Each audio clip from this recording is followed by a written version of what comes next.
Picture this for a moment. Somewhere right now, in trading desks across New York and London, there are institutional traders staring at a number that keeps them up at night. That number is 4.4 billion ounces of silver they've promised to deliver, sold short on paper, betting the price would fall. Now compare that to another number, 800 million. That's how much silver gets pulled out of the ground globally every single year. Do that math in your head real quick. The shorts are exposed to more than 5.5 years of the entire world's mining output. Not months, years. 5.5 years of every mine in Mexico, Peru, China, Australia, Poland, and the United States running at full capacity. And here's what makes this truly fascinating. Most of that silver they've shorted doesn't actually exist in any vault anywhere. It's paper claims, derivative contracts, promises stacked on top of promises. In a market where physical metal is becoming harder and harder to find, something unusual is happening in the silver market right now. Something that doesn't fit the normal patterns we've seen over the past few decades. The gap between paper trading and physical reality is widening to levels that should make anyone paying attention stop and think carefully about what comes next. And if you're someone who values your purchasing power, who understands that the financial system operates on mechanisms most people never see, then what I'm about to walk you through matters more than the headlines you'll read anywhere else. Before we go further, make sure you're subscribed to Element Axis, because this is exactly the kind of analysis that doesn't get covered in mainstream financial media, and there's a reason for that. The dots we're connecting here challenge narratives that powerful institutions would prefer remain unquestioned. Hit that subscribe button right now so you don't miss what's coming in the weeks ahead, because this story is far from over. Let me give you the foundation here so you understand why this matters. Silver trades in two parallel universes that are supposed to be connected, but increasingly aren't. There's the physical world, where actual metal gets mined, refined, and sold to manufacturers who need it for solar panels, electronics, medical equipment, and military applications. Then there's the paper world, where banks and institutions trade contracts representing silver, futures, and options, contracts that multiply exposure far beyond what physically exists. For decades, these two worlds coexisted, because most paper contracts never demanded physical delivery. They settled in cash, the system worked, as long as everyone agreed to keep playing by those rules. But when physical demand starts exceeding what's readily available, and when buyers start actually wanting the metal instead of just the contract, that's when the disconnect becomes a problem, a serious problem. Right now, annual global silver production runs around 800 million ounces. Add in recycled scrap, and you get maybe another 150 to 180 million ounces. So total available supply in a given year is roughly 1 billion ounces, give or take. That's everything. Every mine operating, every recycling facility, processing old electronics and jewelry, every source of silver that enters the market annually. Against that 1 billion ounces of real supply, recent analysis suggests that banks collectively hold short positions totaling 4.4 billion ounces, even if that number is somewhat overstated, even if the actual figure is 20 or 30% lower. The directional reality is undeniable. Paper exposure dramatically exceeds physical availability, multiple years of total mining output, tied up in synthetic positions, created by traders who never intended to deliver actual metal. Think about what that means in practical terms. If you're running a manufacturing plant that needs silver to produce components, you can't use a futures contract. You need actual metal delivered to your facility. If you're a refinery processing ore, you're producing physical silver that goes into the real economy. But in the financial markets, the leverage allows positions to multiply without any connection to physical metal changing hands. One vault of silver can back multiple claims. One mine's future production can be sold short multiple times over. The pricing mechanism that's supposed to reflect genuine supply and demand gets distorted. Distorted by a derivative market orders of magnitude larger than the underlying physical commodity. This isn't conspiracy theory. This is documented market structure. The only question is how long that structure can hold before something breaks. A few weeks back, something happened. Something that fits a pattern many market observers found deeply suspicious. Silver had been climbing, pushing up from the 70s into the high 80s, approaching the low 90s. Momentum was building. Long positions were accumulating. The technical picture looked strong. Then, suddenly, violently, the price crashed. A move from the low 90s down into the mid-60s. In a matter of days, roughly 30% of the market value evaporated in one of the most aggressive sell-offs in modern silver trading history. Billions of dollars in long positions got liquidated. Stop losses triggered across the entire futures complex. Traders who had been building positions for months saw their accounts decimated. The decline was comprehensive, coordinated, and devastating to anyone betting on continued upside. Now, silver is historically volatile. Anyone who's watched this market knows it moves hard in both directions. That's part of its character. Silver has always been the wild card in precious metals. More volatile than gold, more prone to sudden swings that shake out weak hands. But the timing of this particular crash, that's what raises eyebrows, especially among those who study market structure. It happened exactly as silver was approaching a critical threshold zone, between $90 and $100, the zone where institutional short positions allegedly face margin stress, the zone where forced covering could begin, the zone where the math stops working for the shorts if the price holds and continues higher. Here's how margin works in these markets. When you're short a commodity through futures, you've sold something you don't own, with an obligation to buy it back later or deliver physical metal. If the price rises against you, you're losing money on paper, as long as you can meet margin requirements, posting additional collateral as losses mount. You can hold the position, but margin isn't infinite. Every short position has a pain threshold, where losses become too large.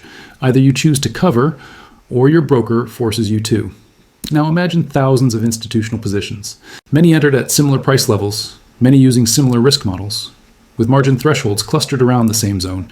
If silver pushes into that zone and holds there, you don't get calm, orderly covering, you get panic. Everyone is scrambling to buy back contracts at the same time. And who's selling? Only the longs willing to take profits, if those longs decide to hold, believing the price is going much higher. The shorts compete with each other, bidding prices higher, triggering more margin calls, forcing more covering, driving prices higher still.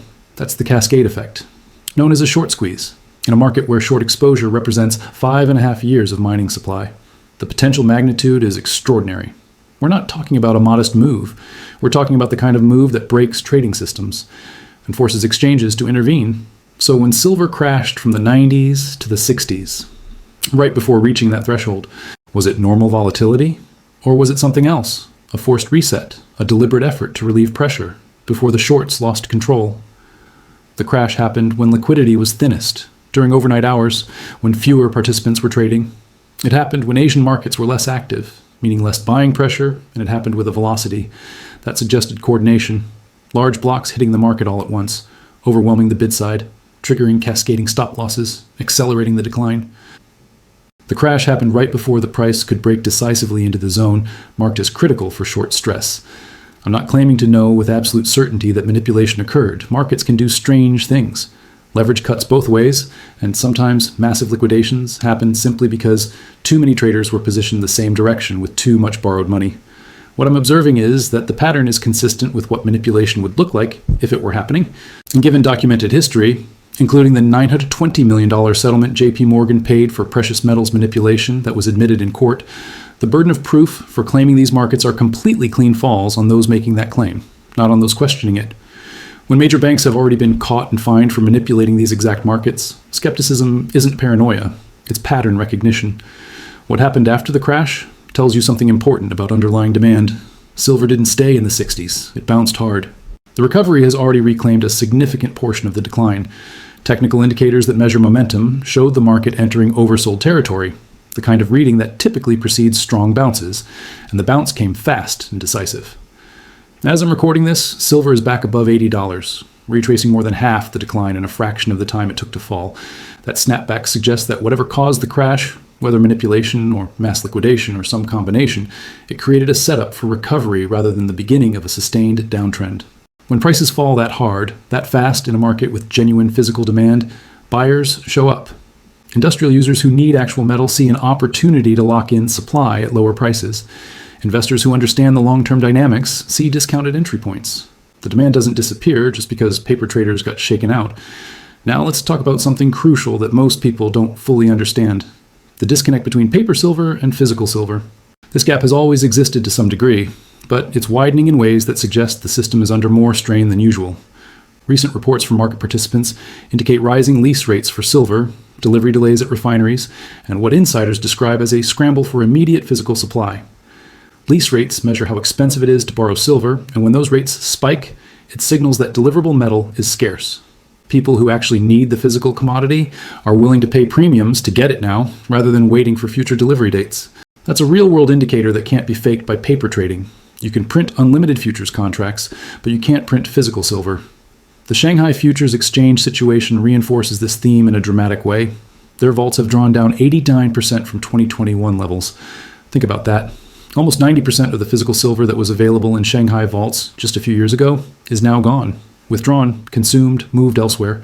The exchange recently announced zero delivery allocation for participants without hedging quotas, essentially restricting who can demand physical delivery of contracts.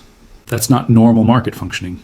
That's an exchange implementing controls, because physical availability can't support the paper claims outstanding. Chinese buyers are consistently paying premiums of $5 to $10 above Western spot prices for the same metal. When buyers in one market are willing to pay significantly more than buyers in another market for an identical commodity, it tells you that arbitrage isn't working properly, that physical movement is constrained, that the metal isn't flowing freely to wherever the price is highest. When you layer that domestic Chinese tightness onto the global short exposure we discussed earlier, the picture becomes more acute. The shorts are exposed to 5.5 years of supply, in a market where a meaningful portion of that annual supply is already claimed by industrial users who have no choice but to buy. Solar panel manufacturers need silver. Electric vehicle producers need silver. Electronics companies need silver. Medical device manufacturers need silver. These aren't discretionary purchases that stop when prices rise. These are inputs to production processes that continue because the final products must be made. And increasingly, those industrial users are competing with Eastern buyers paying premiums, with investors accumulating physical metal, with everyone trying to source from a pool of available supply that's smaller than the paper market suggests. Drop a comment right now and tell me if you think this can continue indefinitely, or if at some point physical reality forces a reckoning. I genuinely want to know what you think, because this community brings diverse perspectives, and the discussion matters even when we disagree. Also, if you found this analysis valuable, hit that like button and share this with someone who needs to understand what's really happening beneath the surface of these markets. The algorithms suppress content that challenges mainstream narratives, so engagement genuinely helps this reach people who need to see it. Let me give you the macro backdrop, because this doesn't happen in a vacuum. The deficit to GDP ratio in the United States is at levels that historically only occur during major wars or severe financial crises. But we're not officially in a crisis right now.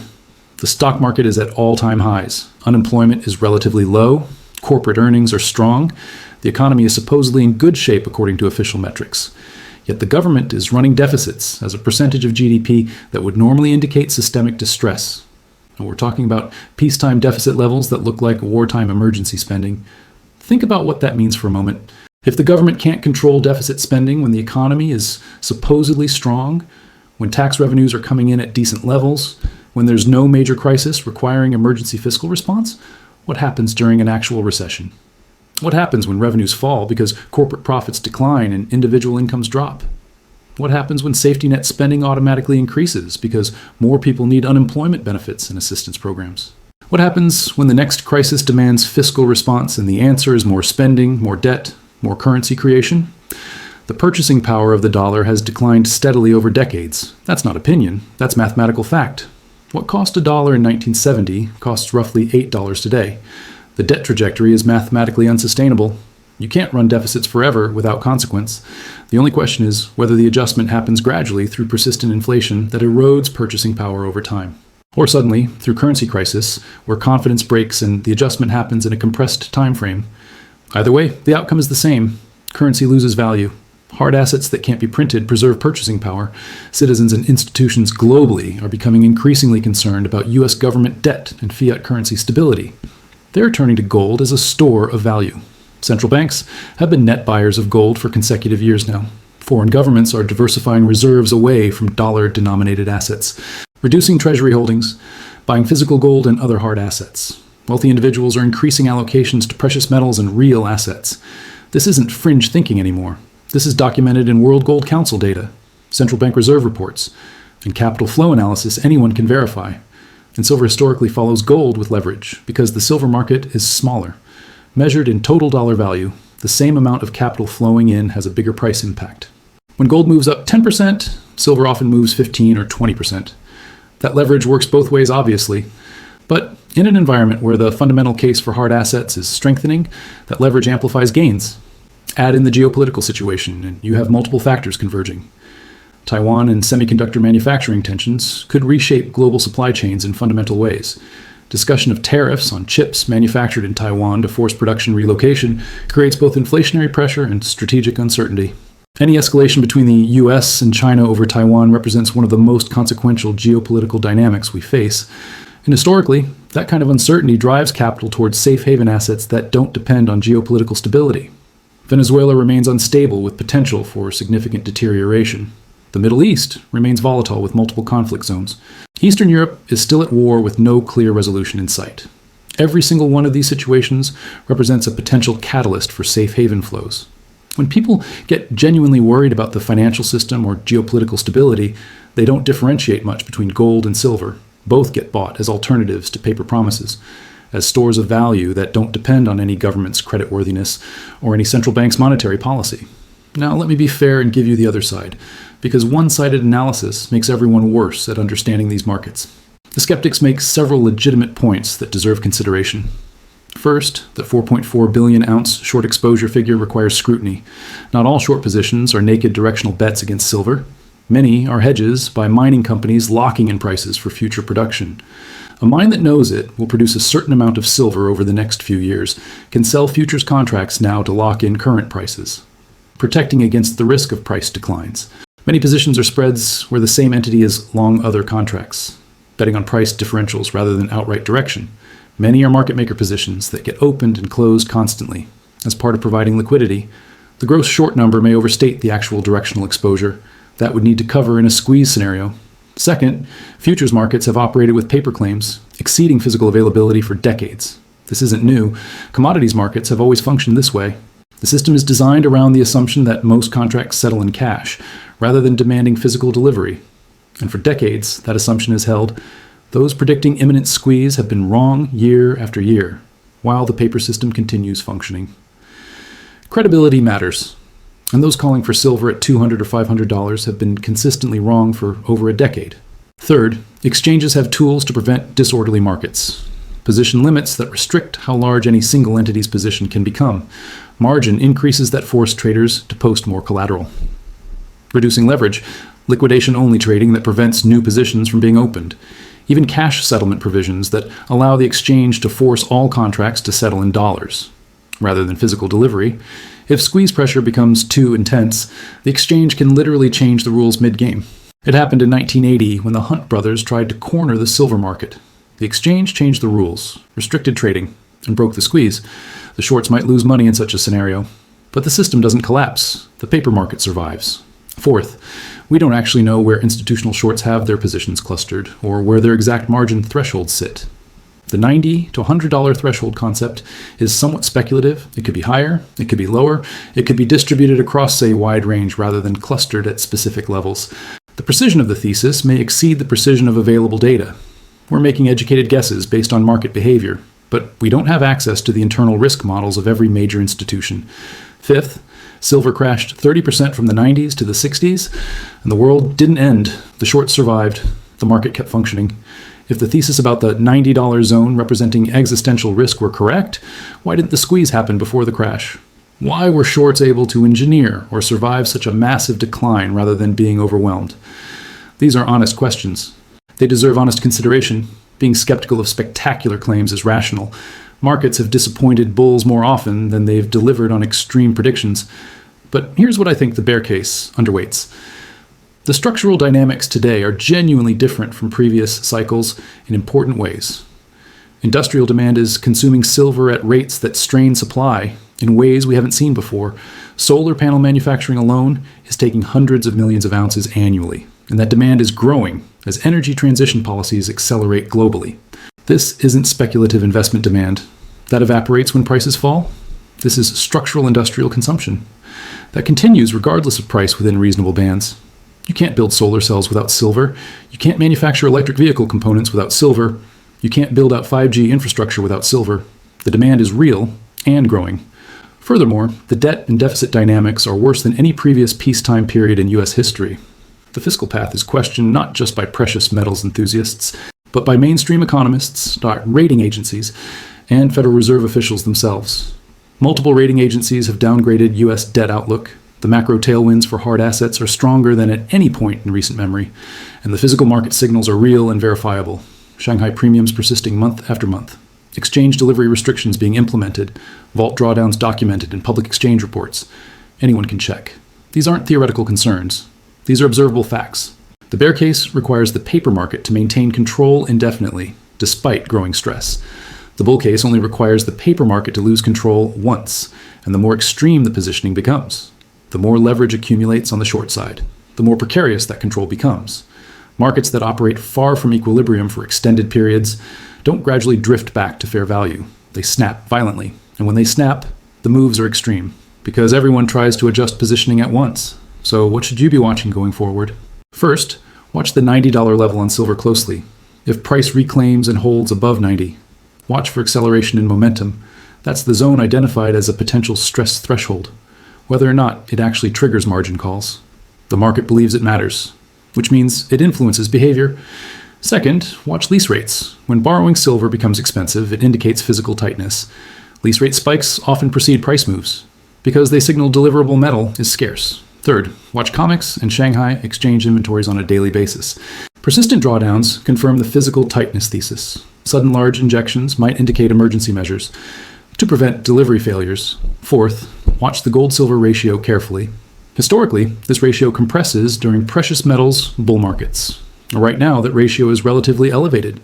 If gold continues higher, and the ratio compresses toward historical norms, around 50 or 60, the implied silver price becomes dramatically higher than current levels. Fifth, watch for position limit changes or exchange rule modifications. When exchanges start changing rules mid-cycle, it tells you they're worried about market stress. The 1980 playbook required rule changes to break the attempted corner. If you see similar signals now, it confirms the pressure is real, even if authorities are trying to manage it. Sixth, watch the deficit to GDP ratio and central bank balance sheets. The macro fundamentals aren't improving. Every debt ceiling negotiation, every budget crisis, reinforces the case for hard assets. The data suggests bank short exposure in silver dramatically exceeds annual production capacity. Multiple years of mining supply allegedly shorted. In a market where physical delivery is increasingly constrained, the $90 to $100 zone potentially represents a stress threshold, where cascading margin calls could trigger uncontrolled covering. The crash from the 90s to the 60s may have been a forced reset, or it may have been normal volatility. What's not debatable is that the paper market operates with leverage, disconnecting price from physical reality.